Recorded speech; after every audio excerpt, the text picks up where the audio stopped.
Let me ask you something. Do you know what lost media is?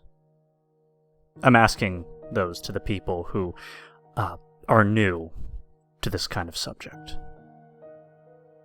Well, lost media is media that technically doesn't exist anymore, or something that is no longer available to the public. This includes TV shows, movies, videos, music, book games, much more.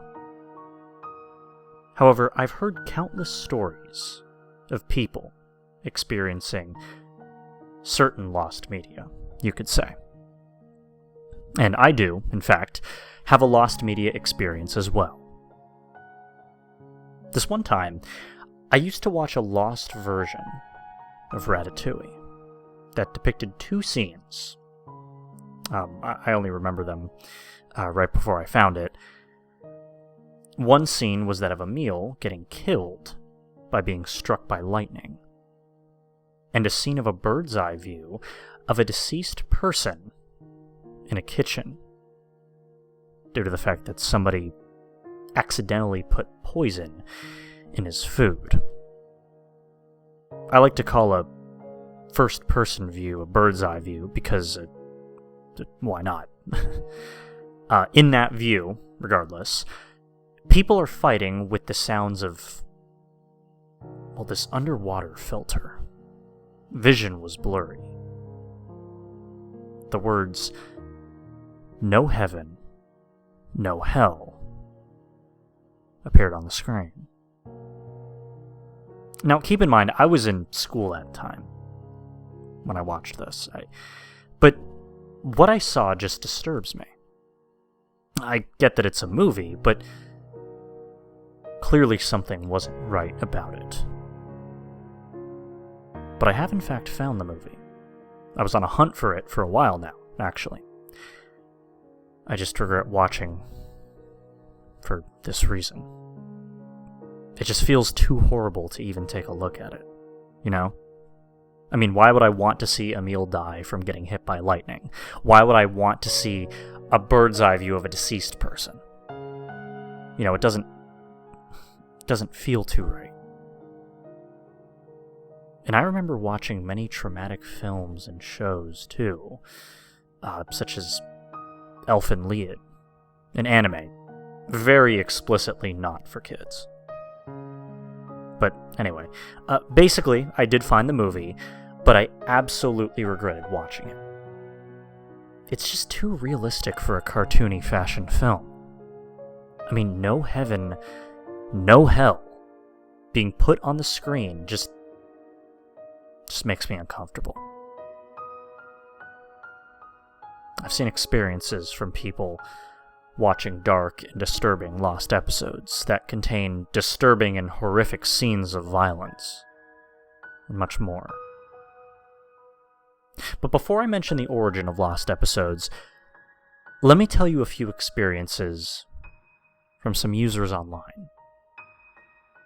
Now, the first user was a male, lives in Chicago, and, well, had an experience of a lost episode of the TV show Care Bears. This lost episode focused on some of the Care Bears going to defeat No Heart. Now, this lost episode started to get dark when No Heart transformed into a lion and devoured one of the Care Bears to death. Of course, you know, there was no blood, but he was screaming in absolute pain. The user doesn't remember who that specific Care Bear was, unfortunately. Some users have actually seen this episode before. Some of them were traumatized from viewing this specific lost episode from the Care Bears series. The Care Bears show also has other darker lost episodes as well, but my experience was only viewed by a few. And subsequently, not a lot of people have seen the lost Ratatouille film either. Someone has a similar experience with me, and apparently before the hunt finished, He said that he has, in fact, seen this alternative version of Ratatouille that was never supposed to air at all. This alternative version of Ratatouille was something that Pixar shouldn't have been ever allowed to be in their films. Like I said, I'll explain later. But the next user shared his experience with a lost episode of Scooby-Doo, where Shaggy and the gang investigate a haunted hotel with some creepy paintings inside. And while the investigation was still going, Shaggy sees something odd. Apparently there was an arm reaching out from the painting and grabs Shaggy straight in, trapping Shaggy for the rest of his own life right in that painting. The episode ends there. My question is this. Basically, why do people make these episodes and films into dark, lost, quote-unquote, versions of themselves? I needed to find out, and I needed to debunk if some of these users' experiences with lost episodes were actually legitimate or not. From the following who have been saying that they've encountered these lost episodes, yet I have the only lost Ratatouille film, it seems. I need to go on a scavenger hunt for these lost episodes to see if they're real, and why creators made these episodes to begin with. Some users are even saying that they've seen a lost episode of Three Stooges, where Curly eats his hand off in that specific episode. They've been saying that he was hungry and wanted to eat himself in that very specific episode. And then there was this other one of King of the Hill, where Hank actually gets injured while getting into a car crash. He was drunk driving, apparently. I needed to go somewhere. I needed to find an explanation on why these episodes existed in the first place. Naturally, I went to California to probe Disney about this Ratatouille film. Okay, guys, so I actually have an update. Today, I've learned about this Ratatouille film. I got an email from Disney telling me about the actual origins of lost episodes and why they exist. I'm honestly surprised that anyone on their staff would even relay this information. But they spoke about some sort of vault containing episodes, films, games, music, advertisements, you get the idea, that have been lost to this very day. But why are they kept locked in shelves inside a vault, you may ask? Well, it turns out that it's confirmed that any company, multimedia, that is, has this kind of lost media marketed for themselves and the production teams surrounding the specific show or film. Apparently, they make separate private adult episodes for themselves to view, not to be released on air. These types of media include, of course, dark humor, disturbing elements, drugs, much more. Why do these people who created such shows like SpongeBob SquarePants, The Simpsons, or something like that, to include adult themes or supposed dark humor to be added for their own sakes? Well, I have an answer. Turns out that each director or production team really aren't too interested in the show at times, and create episodes for themselves to enjoy that includes these disturbing elements or supposed dark humor. Some of the production team members have different tastes of humor, you see, and whether it's got to be strange or edgy, the creators will always follow their advice for themselves to enjoy. And some of these dates, I'll tell you, they date back to the 1920s or 30s, with the fact that you weren't even allowed to put adult-related themes, such as cursing or violent, or death, really, in any of these films. Now, that was something you weren't allowed to put on film until the 60s or even the 70s. I even asked some of the members if they found an anime series similar to Elfen Lied, and they said that there was indeed a lost scene where Lucy gets a strange nightmare.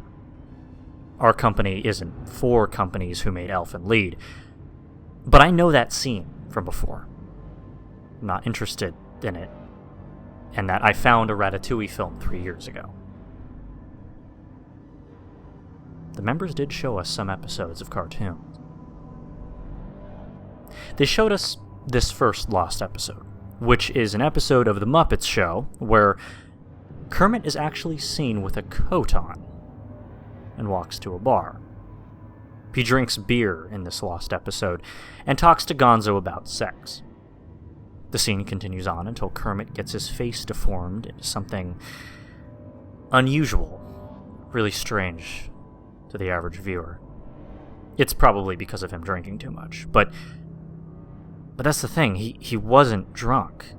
His face just looked to be different, and some of it was rotting away. The episode then ends there. I told them about a lost Mickey Mouse short, about Mickey Mouse dying from tear gas on accident. He didn't have a gas mask on whatsoever, and he unfortunately dies. The scene cuts to vultures feeding on his body, and is nothing but bones shortly thereafter. I told them about where I went to go find that Scooby-Doo lost episode. However, I needed to go to a Warner Brothers that was surprisingly close to the Disney production headquarters.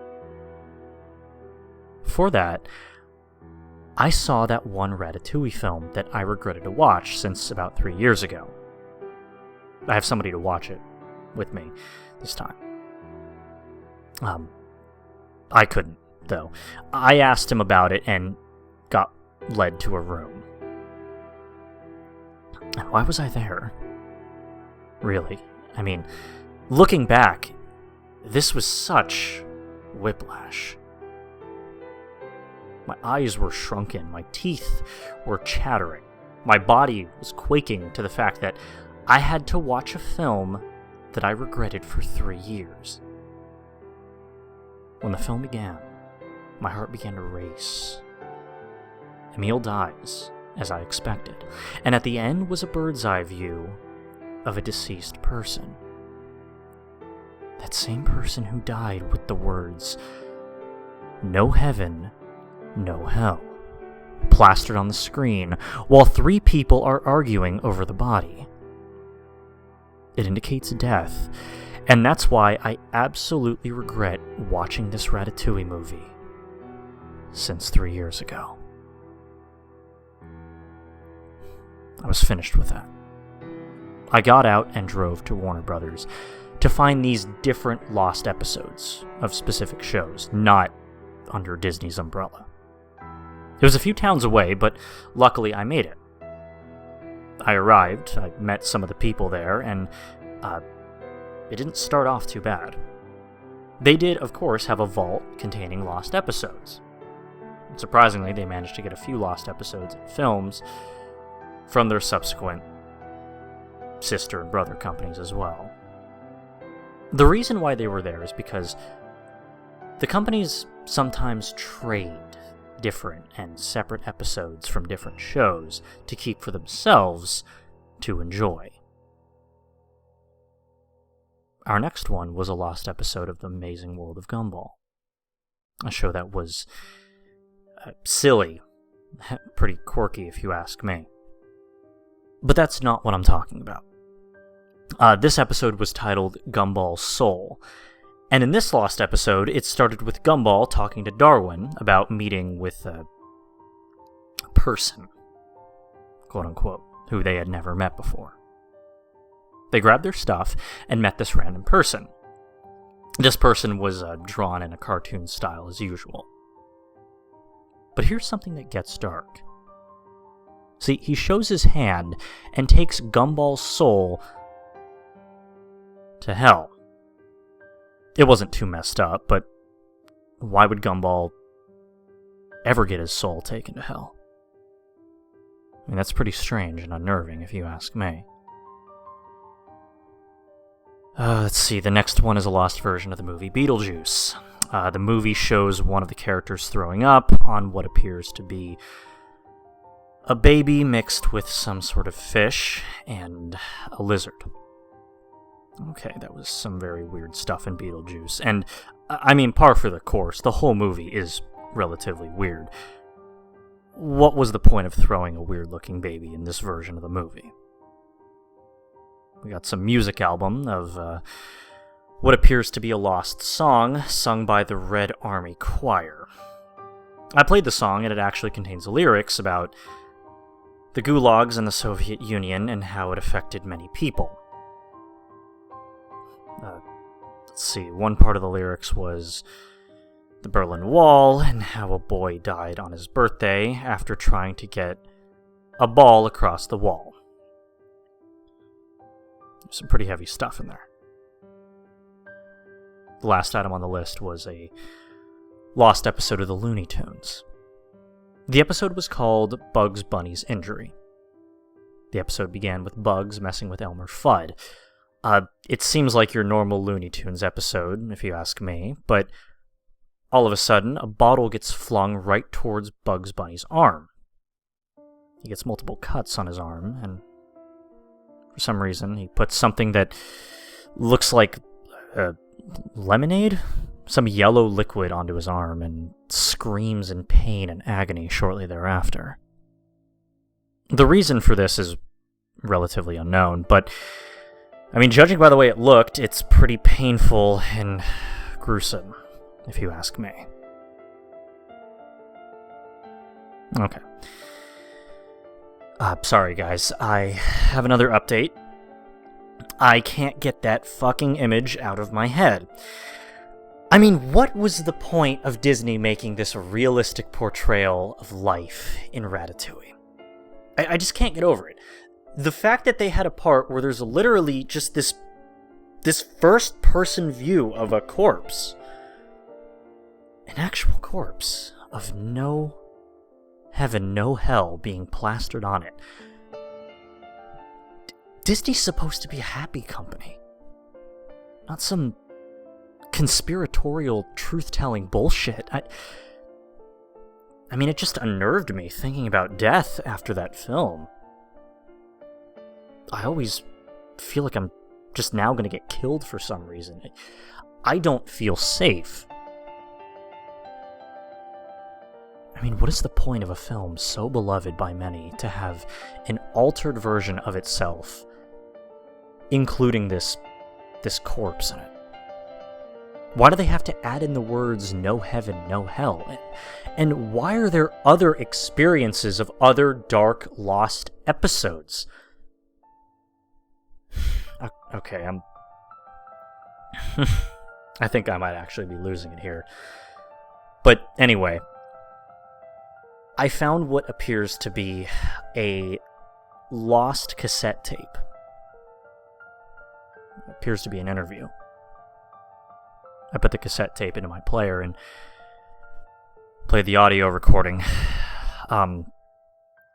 I can try to make out what they say. It's relatively grainy and low quality, but a production member is getting interviewed by another person for a lost episode.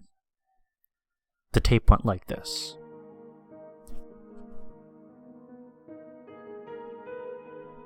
So, explain to us about hidden material in the entertainment industry. Yeah, that's... Actually, for ourselves, we make them private. You have to ask permission to see them first. Okay, can we see them? Sure. Here's one of them, actually. A lost episode of The Twilight Zone. I warn you, though, it contains graphic scenes. When he puts this whatever tape in, the episode sounds like it was about a man who was living in some house where he finds some aliens by his yard. He greeted them, and they greeted him. However, things go pretty dark from there. In the audio, I hear sounds of bones crunching, screaming from the man, along with sounds of what sounds like a cruel experiment. Some burning, some power tools. I don't know. But his voice was almost alien-like afterwards. The episode ends there. The interview continues on like this. So, what was the point of making separate private episodes and films while your job simply was supposed to just make these films and TV shows in the way that they were intended to? Alright, here's the thing. It's the fact that there are some relatively weird members of our crew, especially from companies such as Warner Brothers, Disney, etc. Some people just have weird senses of humor. I guess to me it's nothing too special. And why were these films made? Because, well, the director can achieve anything private. You know, anything they want for themselves. They can allow dark humor, violence, maybe even some realistic snuff elements to it as well. I was about to get off of that recording until I heard the word Ratatouille. One staff member wanted a much more realistic way of some sort of film. However, he needed to work at Pixar still, and asked the director advice for some realistic effects on the characters. It was nothing humor related at all. So he thought that this lost version of Ratatouille should have had realistic portrayals. Yes. And exactly why would the director make and follow with something like this? It's what we do in movie production free time. They have these vaults that contain lost episodes or versions of certain films, shows, music, games, advertisements, books, audio recordings, even paintings. They pretty much like to keep them as their own. You know how certain kids' shows or films are marketed towards kids? Yes. That's because some members, simply put, aren't into them outside of a paycheck. They make the film, but they also want films and episodes marketed towards themselves. They keep these episodes and alternative versions of movies in vaults and maybe even bring them home with them. I stopped listening to the interview.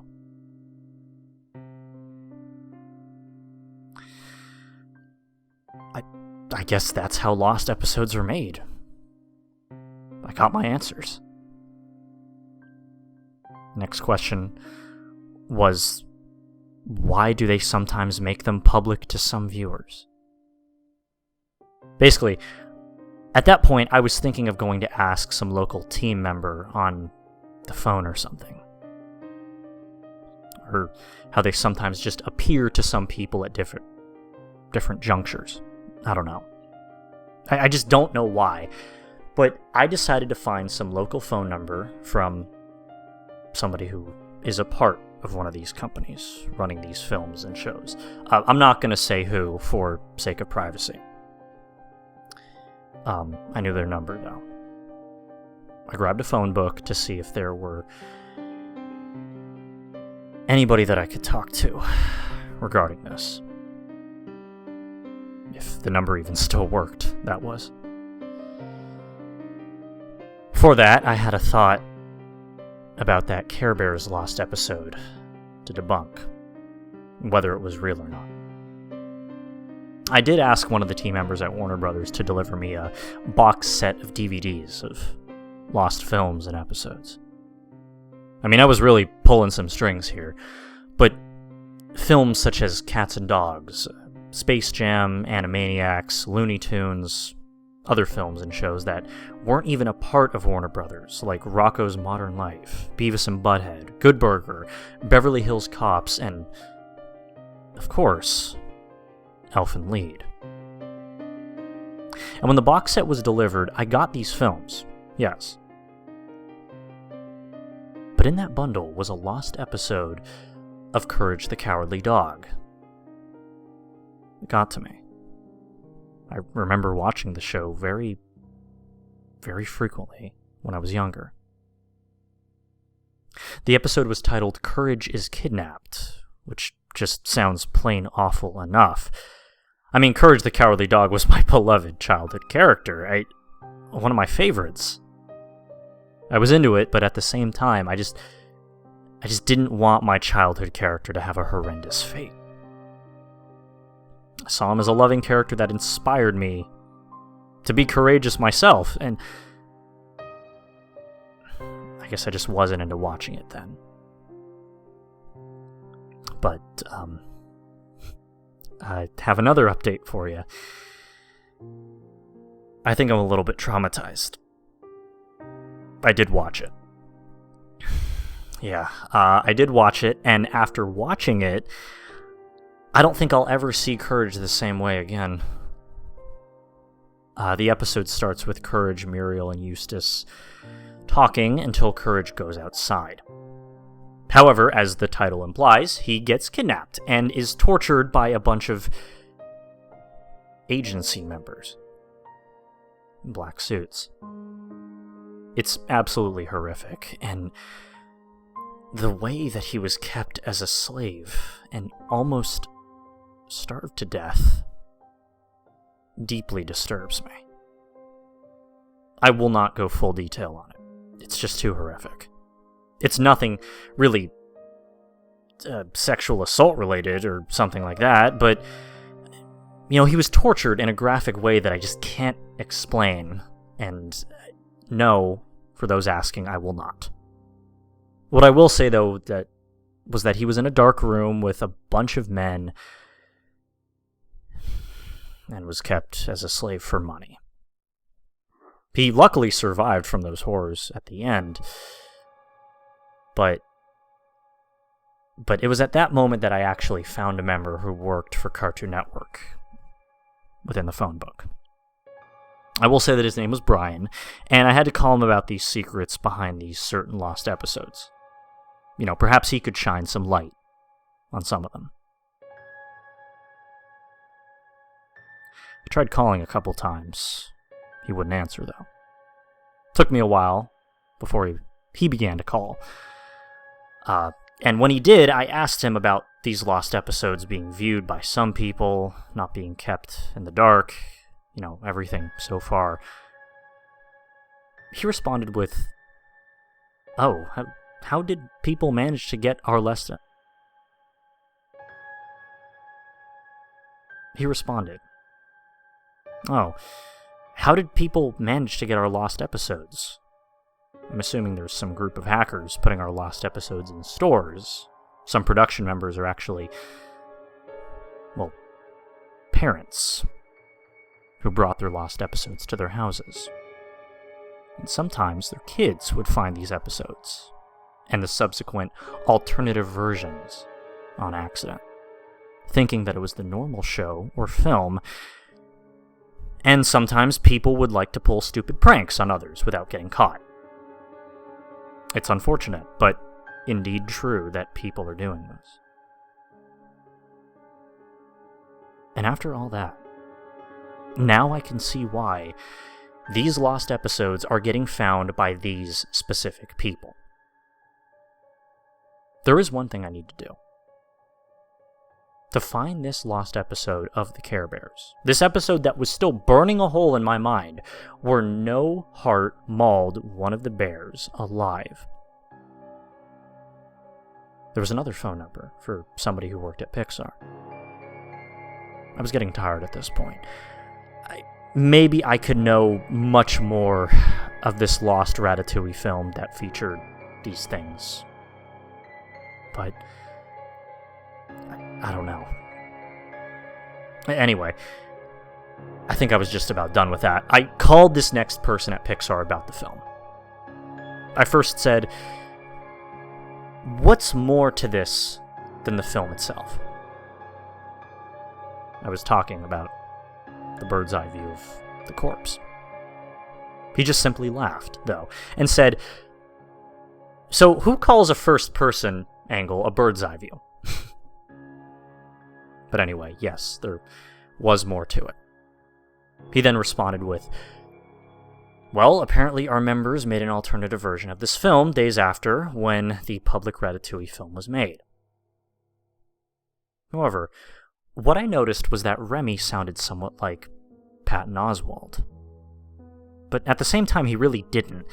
It was kind of hard to put my finger on it. I asked him, well, who voiced Remy in the alternative version? And he responded with,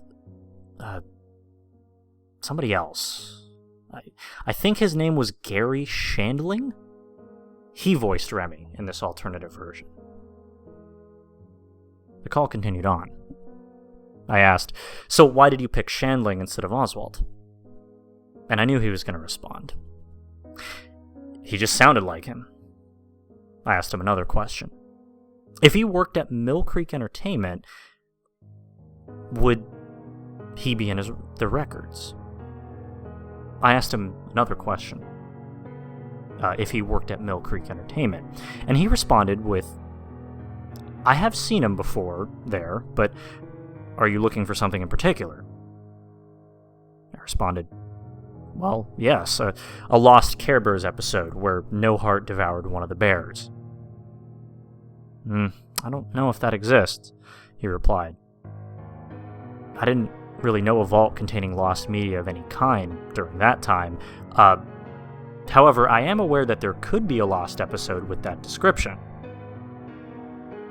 The call ended, and I decided to ask yet another person about this episode.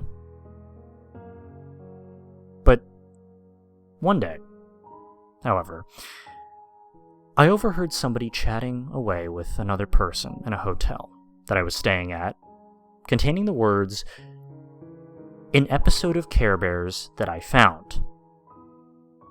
A sentence that I eavesdropped so clearly by chance.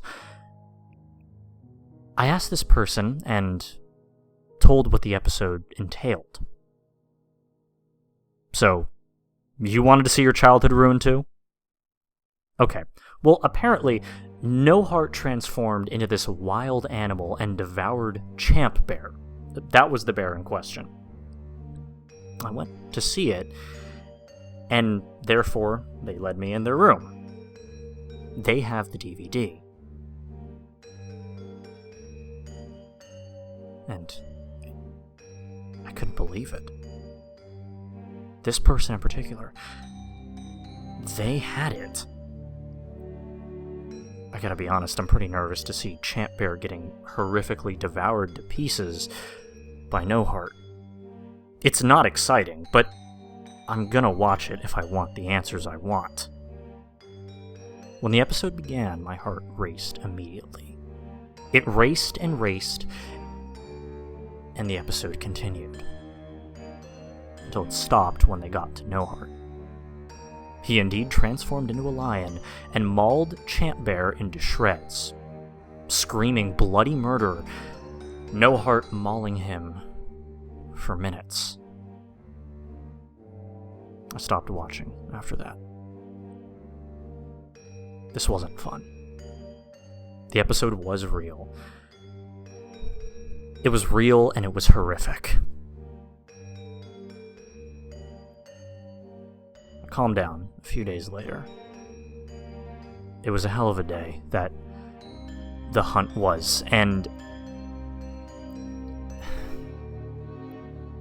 I suppose all I can really do now is just say thanks. Thank you to the people, and thank you to that one audio recording for giving me the answers that I wanted. Now you know why lost episodes exist. I mean, that's pretty much the end of the story. I don't really have much more to say to you than the fact that in pure selfishness, the fact remains that people indeed keep lost versions of mainstream media for themselves.